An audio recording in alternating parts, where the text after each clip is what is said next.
Miren, fíjense muy bien, porque tengo un libro acá, que es un tremendo documento, se llama Historia del Despojo, el origen de la propiedad particular en el territorio mapuche. Es un temazo porque probablemente es una de las piedras angulares para entender parte de los contenidos de este conflicto en el cual todo el mundo dice tener alguna opinión, un punto de vista, pero mucho ruido, pocas nueces.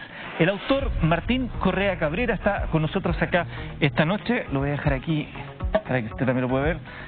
Buenas noches, gracias por acompañarnos. Qué gusto tenerte acá, Martín, y junto a ti poder reconstruir parte de lo que tú has estudiado, investigado para el desarrollo de este libro. Aquí estamos hablando de cuánto tiempo de investigación. Ya son como 30 años de trabajo, pero que no solamente es no dirigido hacia escribir este libro. Correcto. Son 20 años de trabajo que de repente hubo un momento en que dije, bueno, hay una historia que no está contada y que hay que contar, que hay que develar, una historia que no se enseña en las escuelas, que no se enseña en los liceos, que no se enseña en la universidad, que es la constitución de la propiedad particular en el territorio mapuche, y cómo a través de esta constitución podemos entender los conflictos actuales. Historiador de la Universidad Católica de Chile, doctor en antropología de la Universidad Católica del Norte, autor de libros de reforma agraria de las tierras mapuches, si el cerro Chihuahua hablara, y el último que es la historia del despojo. O sea, tenemos la posibilidad de conversar con alguien que conoce bastante de estas materias. Quiero comenzar esta conversación junto a ustedes en su casa, escuchando lo siguiente. Yo tengo 7 hijos, ninguno tiene campo, y todos los días me piden a dónde voy a hacer la casa, están casándose, a dónde vamos a vivir, y no tenemos a dónde vivir, pues eso es lo que pasa. Y nosotros éramos dueños del campo, y los ricos, los wincas, están dueñando todo el campo de los mapuches, eso es lo que pasa. ¿Un testimonio que puede ser simbólico? Es el testimonio de una mujer mapuche, que es el testimonio de muchas mujeres mapuches. Es el testimonio de la mujer mapuche, el testimonio de mujer sin tierra, pero que tuvo tierra, ella lo dijo. Nosotros estábamos aquí, nosotros antes estuvimos acá, éramos los dueños del territorio. Y que es una historia de larga duración, pero no tan larga tampoco. O sea, se cuenta como que el gran conflicto de en la escuela, en los liceos, en la universidad se habla de los mapuches y la lucha contra los españoles. Poco se habla de los mapuches y su relación con el Estado chileno. Es con el Estado chileno con el que se pierde la tierra, no con los españoles. Eso se niega, eso no se cuenta, eso se invisibiliza, y eso es lo que entrega este libro. Es interesante ese punto, la división de la discusión con los españoles, porque cuando se habla de los españoles parece algo lejano, bueno, vinieron, dejaron la manzaca, se fueron. Nosotros estamos tratando de hacer algo bueno, pero nosotros somos parte del problema, digo, nosotros... Bueno, con los españoles hay una serie de fotos, no sé si... Las vamos viendo. Para irlas conversando, porque básicamente a ese tema se refieren. Veamos la foto del territorio mapuche, por favor, don Ronald. Vamos a ver la primera imagen que estamos viendo ahí en pantalla. Ese es el territorio mapuche, un mapa que muestra que el territorio mapuche que abarca desde el río Biobío hasta Chiloé, lo podemos ver allá enfrente. Claro, el territorio mapuche antiguo se entendía entre el Limarí y Chiloé. O sea, estamos hablando de un gran espacio territorial. Ya con los españoles ahí está, a lo mejor se empieza a reducir este espacio territorial y se fija la frontera del Biobío. Y ahí tenemos dibujado, este es un mapa de la Comisión de Verdad Histórica y Nuevo Trato, en que hacia la costa está el territorio de las Quenches, o sea, de las Grandes Aguas, el territorio de Nache, que es Oldelfu, Mapu de los Llanos, en la precordillera el territorio de Huentecha, y hacia la cordillera el territorio de Pehuenche, y hacia el sur el territorio Huilliche, Huilli, Sur, Che, Gen. Perfecto. Estamos hablando de un territorio que está organizado, que está estructurado, que tiene sus autoridades, que forman parte de múltiples parlamentos con la corona española, a lo menos 29 parlamentos que forman parte del conjunto de tratados firmados por la corona española con la nación mapuche en una relación de nación a nación, de Estado a Estado, y que forman parte del conjunto de tratados y que para ellos siguen estando ahí con una responsabilidad política frente a ese hecho. Esto se rompe con la llegada del Estado chileno. Una cosa que puede sonar así media como al margen, pero tú dices que en ese momento con los españoles era un trato de Estado a Estado, o sea, había un mayor reconocimiento. Tú lees los parlamentos y los parlamentos, lo primero que hacen quienes vienen en representación, vienen las máximas autoridades de la corona española y ingresan al territorio mapuche, se juntan el parlamento de Lonquilmo, el parlamento de Negrete, los llanos de Negrete, 3.000 personas. Y la autoridad española ahí, y lo primero que hacen es saludar en nombre del rey. Y se habla sobre frontera, sobre comercio, y nadie ingresa al territorio que está más al sur del Biobío. Y eso, insisto, cambia con la llegada del Estado chileno, pero con el avance de la República de Chile. Porque cuando nace la República de Chile, por ejemplo, tenemos aquí la imagen del primer escudo patrio. El escudo, veamos, justamente te iba a proponer ese escudo. Ahí lo veo. Yo lo estoy viendo allá. Bien, el primer escudo patrio, tú ves ahí que hay unos mapuches. Claro. Este es el escudo de José Miguel Carrera, 1812. Y arriba, después de la tenebra de luz, y abajo, Auxiliar, Autense, o sea, el consejo o la espada. Ajá. Que viene a ser una versión de la razón de la fuerza. Pero había mapuches. Entonces tú dices, ¿por qué esto? Porque la guerra contra los españoles, en que 300 años de resistencia de los mapuches frente a los españoles, cuando se está construyendo un país que también sigue luchando con los españoles, es necesario invocar como un espíritu que te guíe, que te identifique, claro, que te legitime. ¿Y qué mejor que los españoles, que los mapuches? Bernardo Higgins decía, hablaba de nuestros nuevos vecinos y amigos, el lustre de la América luchando por su libertad. Así se construye Chile. Luego se firma el Parlamento de Tapigüe, que esto es fundamental porque esto, hasta el día de hoy, la organización, el LOF, comunidades mapuches, los plantean como parte de sus derechos que no son reconocidos. Estamos hablando primera... 1825. Exactamente. Se firma en Tapigüe, los llanos de Tapigüe, entre el capitán Barnechea y el lonco Mariluán, y se fija la frontera del Biobío una vez más. Y dice, por ejemplo, los gobernadores o caciques, desde la ratificación de estos tratados, no permitirán que ningún chileno exista en los territorios de su dominio. Es un tratado de límites, de frontera, haciendo memoria de los robos escandalosos que se hacían una y otra parte. Queda desde luego establecido que el chileno que pase a robar a la tierra, o sea, a la Mapu, claro, será aprehendido, así como será quien pase al país. La frontera es el Biobío y se respeta. En 1825 este tratado se firma y hay... ¿Cuánto tiempo duró este tratado? Este tratado nunca fue derogado. Por tanto, el rigor sigue estando vigente. Claro. Pero cambia la historia. Y a partir de 1850, más o menos, la oligarquía nacional y regional empiezan a presionar por ocupar este territorio. Este territorio que gozaba de autonomía y de la jurisdicción de sus loncos, de su cacique, entre el Biobío y el Tolten. La última frontera, el Tolten, de ahí la película. Y la frontera al Biobío. Pero ¿cómo está este territorio que forma parte de Chile, pero que está entrecortado? Hay que ocuparlo. Se recurre a Diego Portales, el Estado unitario. Un solo territorio, una sola lengua, un tipo de persona, el chileno, no existe nadie más. Y entonces empieza a presionar, podríamos decirlo en buen chileno. Y aquí nada mejor que la prensa. Y está, por ejemplo, el Correo del Sur, que ahí lo veo, el Correo de Concepción, que es el actual diario austral, que empieza a hablar, alarma en Arauco. Grande ha sido la alarma en estos días que se ha esparcido a causa de haberse corrido el rumor de una gran invasión de salvajes araucanos. ¿Salvajes araucanos? Eso lo dice la prensa, lo dice el diario. El siguiente es importante. Ahí viene el siguiente. La alarma en Arauco, que estamos viendo esto.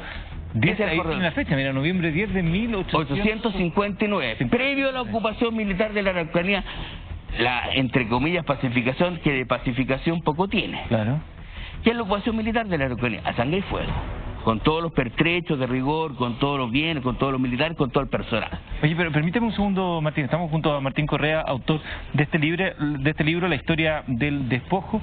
Qué interesante que poco tiempo relativo, se pase de un buen trato, de esta forma de hablar de los hermanos, de una cierta diplomacia que reconocía límites y todo, a hablar de bárbaros.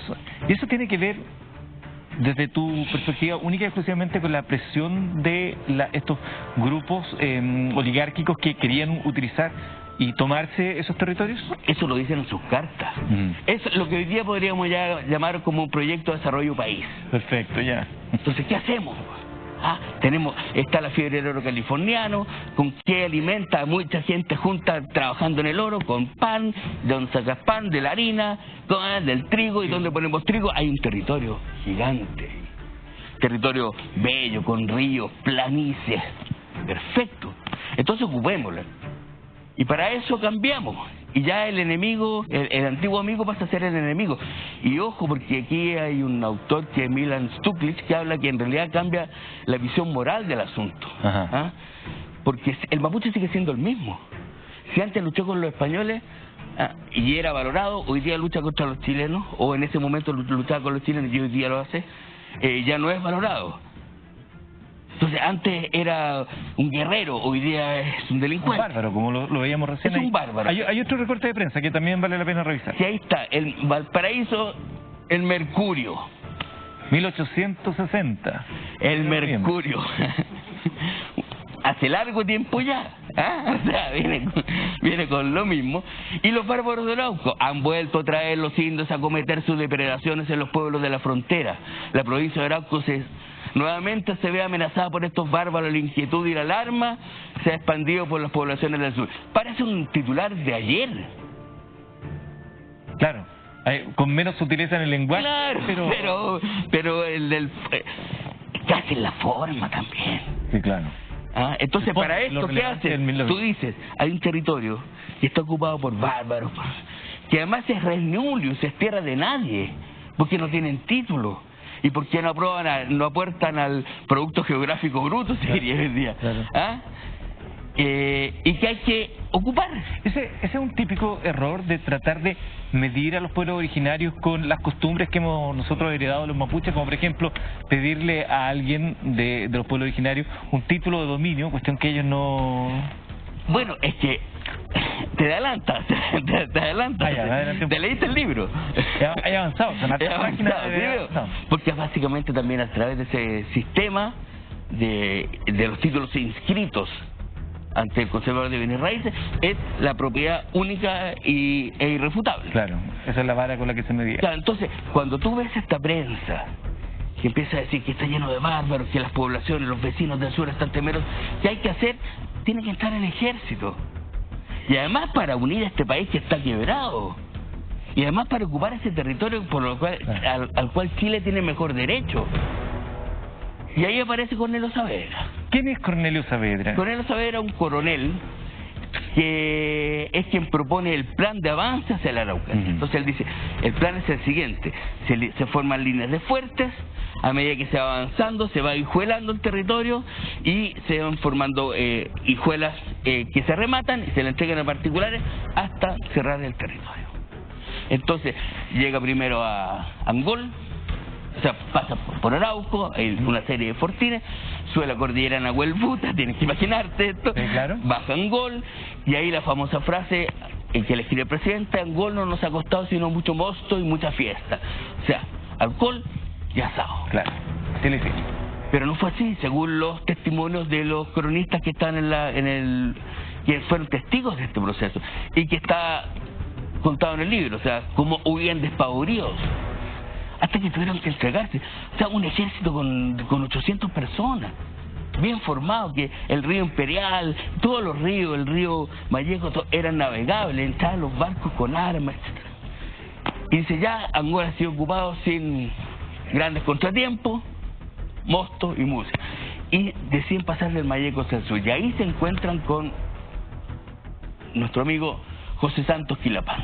Permítame un segundo, antes de entrar ahí con el lonco Quilapán.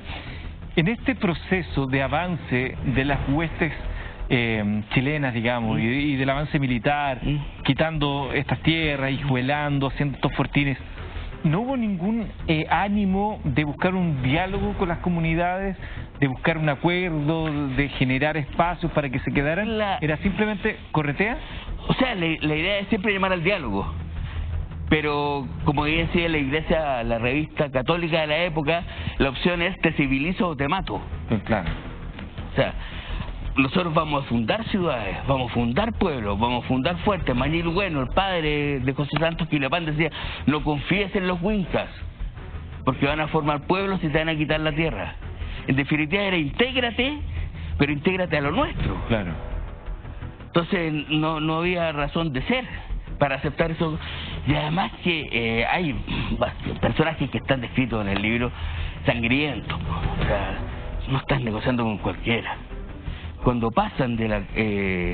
bueno, llegan a Mayeco, llegan a Chihuahua, se forma una línea de fuerte, Huequén, Coyipulli, Chihuahua, Perasco, Lolenco, que son todos luego pueblos. De los fuertes nacen los pueblos, de los fuertes nace Traillén, del fuerte nace Temuco, nace Angol, nace Coyipulli, nace Chihuahua. De ahí nacen los fuertes. Ya. De ahí nacen las ciudades. Las ciudades, claro. Y avanzan hacia el sur. Lonco Quilapán, lo mencionaste. José Santos Quilapán. ¿Quién era? Era el lonco de la huechafe, de las tropas guerreras mapuche que ocupaban la zona sur del Mayeco. La actual estigmatizada zona roja del conflicto. Correcto. Coyipulli, Victoria, Ercilla, Angol, o sea, Traillén, toda esa zona. Hijo del gran lonco Mañil Bueno, quien tenía relaciones con el presidente, le escribía carta al presidente Montt, o sea, había un respeto sobre esta autoridad. Y es quien resiste la entrada al ingreso del ejército español, chileno, por tanto, ya no será mucho mosto y mucha música. Y como no es mucho mosto ni mucha música o mucha fiesta, empieza a entrar el ejército con todo hacia el sur. Permíteme un segundo, por favor, que es buena esta historia, la estamos conociendo en detalle, muy apasionado el autor Martín Correa, que está conversando con nosotros. Está su libro acá, ahí lo podemos ver mejor, el despojo, la historia de este despojo que estamos viendo sucintamente por la naturaleza del tiempo, por la cantidad de antecedentes que hay acá. Es un documento muy interesante de revisar. Gregorio Urrutia, Manuel Baquedano, Pedro Lagos, nombres que empiezan ya a sonarnos muy presentes. Manuel Baquedano estaba en la discusión. ¿Qué rol cumplieron en este proceso? Es solamente parte de lo que conversaremos al regreso de esta pausa. Es la última pausa de la noche, ¿no? Sí, es la última pausa de la noche. Seguimos conversando con nuestro invitado acá en Mentiras Verdaderas. Protege la información digital de tu empresa con seguridadamerica.com. Son mayoristas exclusivos de Comodo en Sudamérica, compañía reconocida a nivel mundial por su innovadora tecnología y por su protección basada en la nube contra virus, malware, ransomware en tiempo real. Con una sola licencia puedes cubrir hasta 5 dispositivos. Ya son miles las empresas que confían en seguridadamerica.com. Esta semana, por mencionar Mentiras Verdaderas, tendrás un 30% de descuento. Seguridadamerica.com, fortaleciendo Internet. Y yo creo que esta es una de las noticias del año. Sí, es una de las noticias del año. Todos sabemos que llegó HBO Max a Chile, pero lo mejor es que podrás acceder a todo su contenido gracias a BTR. Si tienen televisión digital BTR, podrán disfrutar de la plataforma de streaming HBO Max con el contenido Warner Bros., DC, HBO, Cartoon Network, Max Originals y mucho más. Hay para todos los gustos. Solamente deberán seleccionar su operador de cable e ingresar las credenciales de la sucursal virtual BTR y tendrán acceso directo a HBO Max. Si eres BTR, ya tienes HBO Max. Seguimos revisando esta historia, que es la historia de todos nosotros. Acompáñeme por favor acá. A propósito de este libro, la historia del despojo de Martín Correa Cabrera, de Seibo y Pehuen, que está en las principales librerías y también en la página web de Seibo y Pehuen para que ustedes la puedan adquirir y revisar. Martín Correa está conversando con nosotros y estábamos revisando parte de esta historia, Martín, y mencionábamos unos nombres que empiezan a ya estar más presentes. Empiezan a aparecer personajes que son fundamentales y que son héroes patrios. Gregorio Urrutia, que fue quien ocupó militarmente toda la parte del Mayeco hacia el sur cuando se avanzaron los fuertes hacia Traillén, hacia Cautín. Gregorio Urrutia, que era un sanguinario. El hombre que vemos en la foto, ¿no? ¿Ah? El hombre que vemos. El hombre de la foto. Y que pero también era visionario porque hablaba de ese territorio, de los llanos de Quilapán, de la actual estigmatizada zona roja del conflicto mapuche, como el asiento de la rebelión y la guarida de los fascinerosos. Mira. O sea, ya estigmatizado, y ante eso hay que ingresar con todo. Manuel Baquedano. Patitas cortas. Claro, ahí está Manuel Baquedano, quien, al igual que Pedro Lagos, que el de la próxima foto, hicieron sus primeras armas antes de la guerra contra la Confederación Perú-Boliviana en el territorio mapuche, y que iban avanzando con los cuerpos militares, y detrás venía Teodoro Smith, que todos tienen nombres de ciudades, de pueblos, plazas, calles, quien iba igualando el territorio, insisto, en hijuelas de 500 hectáreas para su posterior remate. Y que son además quienes desarrollan lo que se han denominado las expediciones punitivas, que son como... había que ingresar al territorio, había que hacerse el territorio mapuche. Ingresan expediciones a lo largo desde el río Mayeco, hasta, desde Chihuahua, Huelolenco y Huequén, hacia el sur, hasta Cautín, y que van avanzando, y que después regresan. Y lo que hacen es quemar cementeras, quemar rucas, robar, secuestrar los animales. Se habla de 2.000 rucas en las memorias del Ministerio de Guerra, que están en el libro. 2.000 rucas quemadas, en las cementeras donde sembraban trigo, arrasadas, los animales robados. Entonces, ¿qué me hablan de violencia? Eso es violencia. Y eso es ganar la guerra a través del hambre, po. Y se ocupa el territorio. Y ahí viene, bueno, acá hay un mapa que es interesante de ver. ¿El de Arauco de Valdivia? Claro, el plano de Arauco de Valdivia, con el avance de la frontera, y que si tú lees a la derecha es el plano de Arauco de Valdivia con la designación de la antigua y nueva línea de frontera contra los indios. Es guerra. Claro, ya es desatado. Es guerra desatada y sin cuidado en las palabras. Y esto tú lo encuentras, esto está documentado. O sea, esto no es nada nuevo. Esto es otra cosa que ha sido negado, insisto, e invisibilizado y no contado. Es como parte de la vergüenza de Chile. Pero está documentado. Y luego que se ocupa todo el territorio, se remata el territorio. Y esto es importante porque la ley de 1866 de erradicación señala que la comisión radicadora se va a trasladar hacia las comunidades mapuches, hacia los LOF, hacia los territorios, y va a reconocer el territorio y se va a deslindar el territorio y se le va a dar lo que ocupan. Sin embargo, lo que se hace es rematar primero el territorio, y aquí lo que se señalaba era que aquello que no ocupan se declara baldío, sobrante, fiscal, rematable. Pero se remata primero el territorio, por tanto es un acto ilegal. Y se remata el territorio a partir de 1878. Y cuando se remata el territorio, y cuando viene el proceso de erradicación, que a partir de 1884, o sea, 12, 14 años después, ya están los colonos. Están instalados. Ya están instalados. Y tú ves los planos de los títulos de merced, de las reducciones que pasan de tener 10 millones de hectáreas a 500.000 hectáreas, tú ves los planos, y al lado están los Patterson, al lado están... las familias de colonos, los Sykes, los Miller, y además unos títulos de merced que son unas líneas rectas, así, colinda norte, 340 grados suroeste. Cuando las familias mapuche han colindado por líneas rectas y angulares, o sea, no tiene sentido. Era porque ya estaban los personajes. Hay un ejemplo bueno, y se van formando estos cuadrados en general. En definitiva, lo que hay, yo creo, de ahí viene el nombre de reservas, porque los títulos de merced se llaman títulos de merced, que es lo que el Estado entrega. Finalmente es una reducción, y también se le llama reducción, o también se le llama reserva, porque es lo que el Estado reserva para los mapuches una vez que le ha entregado a todos los colonos y particulares. Es un despojo. Es un despojo. Que es el título de tu libro. El título, claro, y ahí está la foto de Bunster, no sé si te la mostrando. Ahí estamos, ¿no? Aquí le entregan 80.000 hectáreas. 80.000 hectáreas. 80.000 hectáreas, que se hace de 80.000 hectáreas, remandando tierra, como Palo Blanco, en el Alto Biobío, en Mayeco, y el Fundo Chihuahua, que luego se lo entrega a Macay, que había entregado las tierras para levantar el fuerte del Ebu, y que también los Macay también tienen tierra en Vilcún. Así es.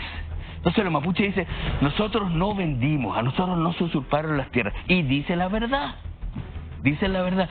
Por tanto, y fuimos reducidos a una mínima expresión que no permite tener animales grandes, ni la cuyín, no hay animales grandes. Porque no puedes tener un animal grande cuando tenés 35 familias viviendo en 45 hectáreas. Está también las concesiones de colonización. Ahí tenemos la foto de la empresa colonizadora del Budi. Le entrega 75.000 hectáreas para que Eleuterio Domínguez traiga a colonos españoles y los instale en la zona. Y todo en la zona del Budi, y los mapuches son tirados, desplazados a la fuerza hacia la costa, entre el Budi y la playa, arenales. En ese momento se entregaba la tierra a gente que la podía trabajar, ¿no? ¿Cuál era ese concepto? ¿Qué se entendía por trabajar la tierra? ¿Qué se esperaba? Entonces, lo que se esperaba era entregar las tierras a colonos. Ese era el proyecto país, claro. Definitivamente. Cuando se entregan los títulos merced, ahí tenemos un título merced, por ejemplo. Dice, considerando que la información rendía la justificación de la posesión por el tiempo que la ley exige, que era un año, irrisorio viniendo de un pueblo ancestral. Claro. Que la comisión se ha asesorado que los solicitantes carecen de medios de trabajo, que la calidad de suelo es buena, se presta para los cultivos más usados, que con el número de familias que componen esta familia podrían ocupar mayor extensión de terreno, solo pueden ocupar efectivamente lo que se les concede, o sea, 31 hectáreas, lo que es la ley. ¿Y por qué? Porque son pobres. Eso se dice. En cambio, los colonos cuando llegan, y ahí hay un trato, esto tiene que ver con el proyecto país, insisto, se le entrega una tabla, o sea, una vaca parida, una yunta de bueyes, tablas, clavos, sueldo, pensión, salud y pasaje de embarque desde el país de origen hasta Corral. O sea, ¿y por qué? Hay un beneficio. Porque son pobres. Entonces a los mapuches se les reduce porque son pobres y a los colonos se les apoya porque son pobres. Y si esto tiene que ver con la opción del país. Y estamos hablando de 1884, 85, 1890. Hasta que llegamos al, no sé, pues después viene otro periodo que es la expulsión de los mapuches. Momento. Parte de esa historia y el resto de la historia está acá en este libro. Me estás echando. Del despojo. No, a todo, porque se nos acabó el programa. Pero, ¿sabes qué? Yo creo que mucha gente valora, es un cuarto a la una, de hecho no hemos pasado, valora mucho el conocer parte de esta historia, así que desde ya te dejo plantear una invitación para que nos volvamos a encontrar y volver a seguir revisando de este modo esta historia, ¿te parece? Sí, quisiera... Muy breve porque estamos súper pasados. Un minuto. Un minuto. Lo importante de todo esto es que hay que entender, bueno, está todo lo que pasó en Arauco, Biobío, Osorno, Valdivia y Chiloé, que también está en el libro, pero en Mayeco y Cautín, los títulos de merced fueron una herramienta para reducir. Fue un castigo. Y sin embargo, cada vez que había una comisión de gobierno, cuando se decreta la ley indígena de 1993, se señala que las tierras indígenas son aquellas tierras que provienen de los títulos de merced. O sea, el Estado te reduce y después te da como solución la tierra reduccional. Se forma la Comisión de Verdad Histórica y Nuevo Trato, que tiene guardémonos, tremendo trabajo, y con esto termino. Para la próxima invitación. Y también es lo mismo. Entonces, en definitiva, lo que quiero señalar, y con esto sí que me voy, es que es una historia pendiente y que es una historia muy presente y que forma parte cotidiana en las memorias mapuche. Una historia que hay que conocer. La historia del despojo, Martín Correa, su autor, de Seibo y Pehuen en las mejores librerías, y de verdad que está hecha la invitación para volver a conversar de aquello. Muchísimas gracias por venir. Cuando quieras.